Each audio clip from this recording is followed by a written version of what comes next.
basis of Tibetan Buddhist practice often rests with Refuge and Bodhicitta, these two fundamental topics. And we're very fortunate to have this online program, and this particular module looks at a fundamental prayer, the Refuge and Bodhicitta prayer, that is something we recite often at the beginning of teachings. So this prayer was composed by Lama Atisha in the early 11th century. Beautiful, beautiful prayer, extremely simple yet profound. And many people are familiar with it when they come to Tibetan Buddhism. It's one of the initial prayers that they hear. Prayer is often about our making a connection with a level of our highest wisdom, compassion, loving kindness.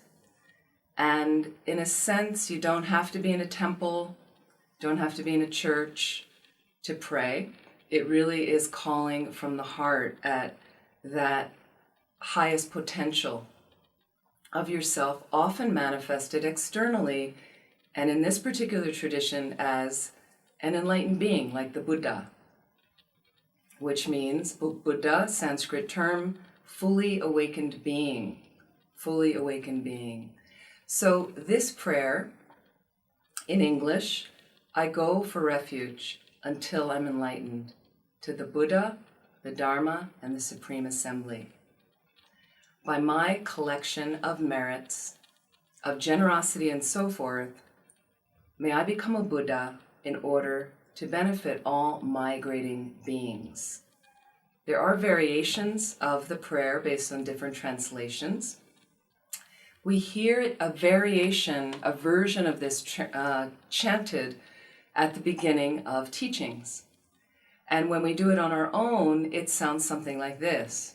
O Sangye Chodan Soki Chonamla Janchu Bardu Dagni Kyab Suchi Dagi Jin Sogi Peso Namgi Drola Pencher Sange Druparjog.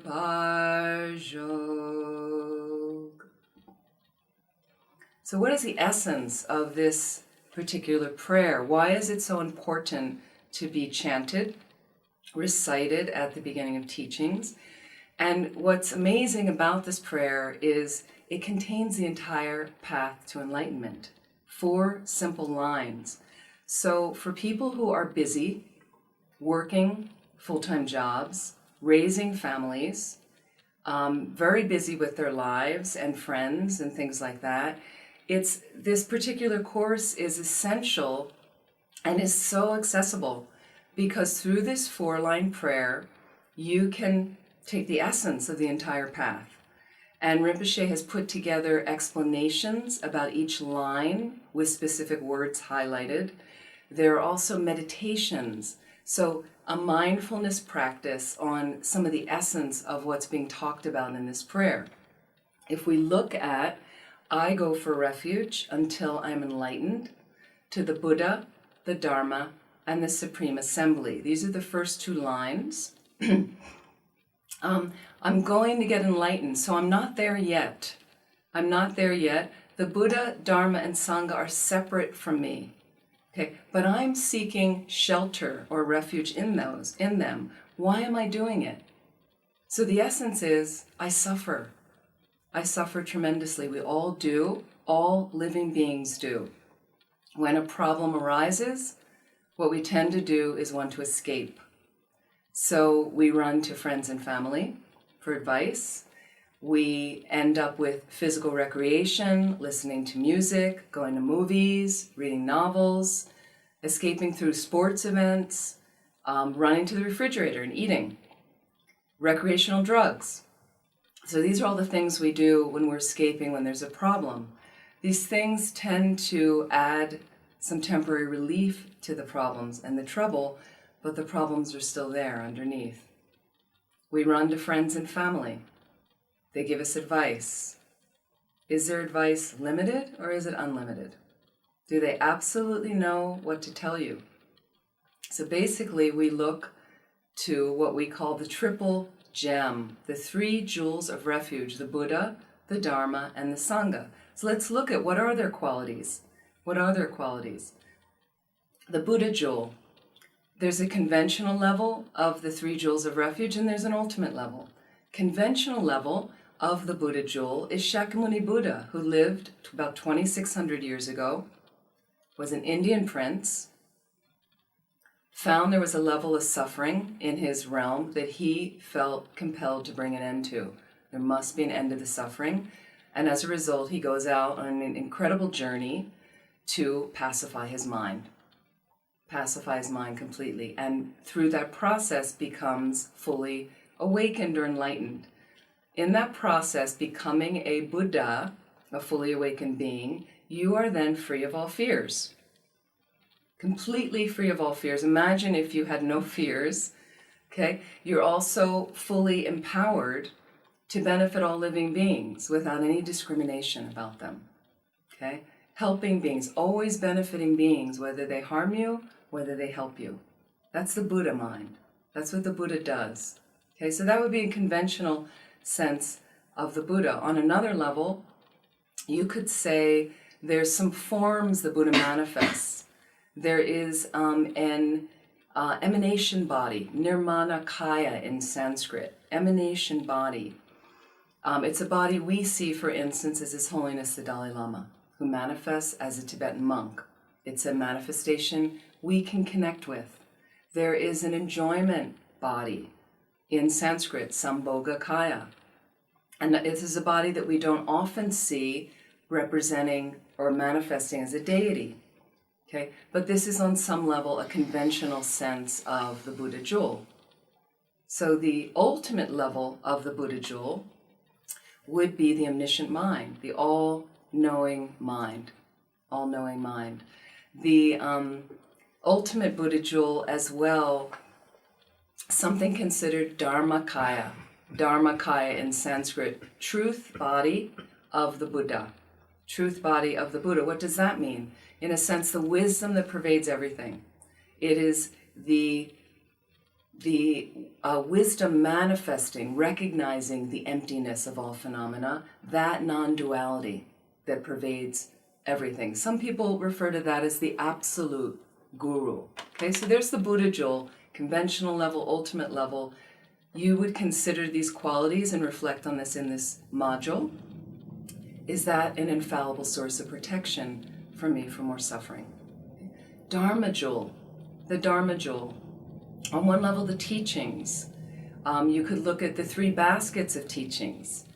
The discourses the Buddha gave, the sutras, the Abhidharma, the abstracts on the philosophy, for instance, the Vinaya, the ethical code of conduct. Okay. On one level, essentially the teachings on emptiness. That would be an ultimate Dharma jewel, teachings on emptiness. And what we might say even more ultimately, true cessations, true paths, like that, which lead you to the truth. Then you come to the Sangha jewel. What is the Sangha jewel? Could be on one level, on a conventional level, a spiritual community.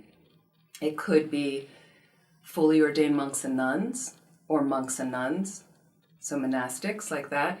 On an ultimate level, the Sangha jewel are Arya beings, those who have had a direct perception of emptiness, and in their mind stream have the true paths, the true cessations, like that. So the Buddha, Dharma, Sangha, the three jewels of refuge, is something you'd reflect on and understand the qualities. Is this something that will support me for more suffering? Normally, when we wake up in the morning, when we go through space, we have another three jewels that are operating. Do they serve us? So what most ordinary beings are dealing with is three jewels of me, myself, and I. Is it really beneficial? Does it help you?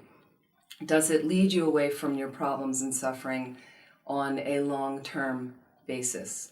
Okay. So this module is we'll look at those. Rinpoche rolls this out, and again, the first two lines, I go for refuge until I'm enlightened to the Buddha, the Dharma, and the Sangha. So I'm a little bit looking at creating the cause for me to get to an enlightened state by seeking protection and refuge in the three jewels.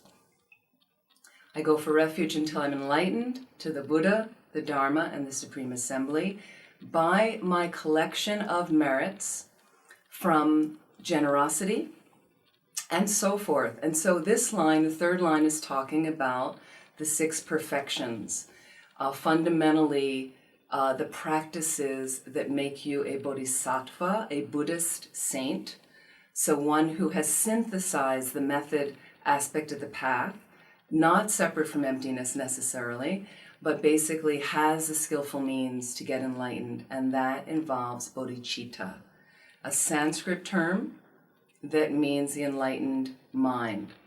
Bodhi is enlightenment. Citta, mind. Bodhicitta, the mind of enlightenment, the essence is, I would like to become a Buddha. I would like to become fully enlightened, and the reason is then I am unlimited in helping all other beings. Bodhicitta. So the essence of this, ways it is practiced, and Rinpoche gives a specific mindfulness meditation on each of these perfections. For instance, generosity as the first, then ethical conduct, patience, enthusiastic perseverance, concentration, and wisdom. And so looking at these, you can work through your day with mindfulness practice on the cushion, off the cushion. What is it to make charity? What is it to have a generous heart and mind? How do you normally practice generosity? Do you give because you're interested in what you'll get back? Do you give so others will be impressed with you? That's not how bodhisattvas practice generosity. That's not the type of generosity that will get you to Buddhahood. So you start to work with and practice. So in a sense, we are rehearsing what is going to get us to this awakened state. And part of it is the essential practice of generosity and the other perfections. Okay? And then so by my collections of merits, of generosity and so forth, may I become a Buddha, may I then have the result of Buddhahood. Why? So I can benefit all migrating beings. So I can benefit all migrating beings. So there is an emphasis on all, for one. We tend to have some discrimination. We want to help the people we like. We don't want to help people we don't like. So the Bodhisattva path regards all living beings. There are no exceptions to that. If I'm on this path, I have signed up to take care of all living beings, to help them, all of them. And then migrating beings. What does migrating beings mean? People who are moving, beings who are moving. What are we moving through? Samsara. What does samsara mean? Sanskrit term to turn or to cycle. So we are cycling through samsaric, suffering existence, which encompasses things like birth, old age, sickness, and death. Birth, old age, sickness, and death, all of it has a suffering nature to it. That's what we're turning through, that's what we're migrating through.